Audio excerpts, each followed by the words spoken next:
Lecture number 15 Urdu a class 3۔ السلام علیکم بچوں، آج ہم سبق ایک جگنو اور بچہ اس کی املا کے لیے الفاظ کی پڑھائی کریں گے۔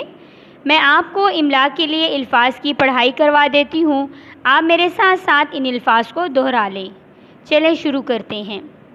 پہلا لفظ ہے اندھیری۔ اندھیری، جھٹپٹ، جھٹپٹ، آزاد، آزاد۔ نیکسٹ لائن، برسات، برسات، غمگین، غمگین، واقفیت، واقفیت۔ نیکسٹ لائن، جگنو، جگنو، التجا، التجا، جانچ، جانچ۔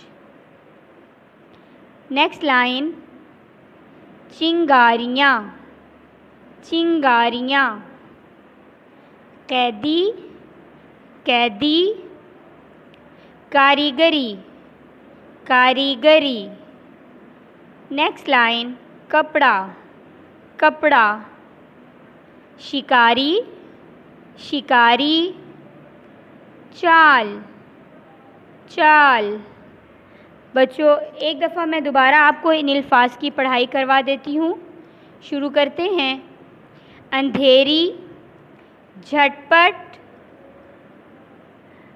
آزاد، برسات، غمگین، واقفیت، جگنو، التجا، جانچ، چنگاریاں، قیدی، کاریگری، کپڑا، شکاری، چال۔ بچوں آج ہم نے ایک جگنو اور بچہ اس کی املا کے لیے الفاظ کی پڑھائی کی ہے۔ آپ لوگوں نے ان الفاظ کو لکھ لکھ کر اپنی کاپیز پر پریکٹس کرنی ہے اور اس کو اچھی طرح سے یاد کرنا ہے اور اپنے امی اور باجی کی مدد سے اس کی مشق کرنی ہے۔ ٹھیک ہے بیٹا؟ اوکے، اللہ حافظ۔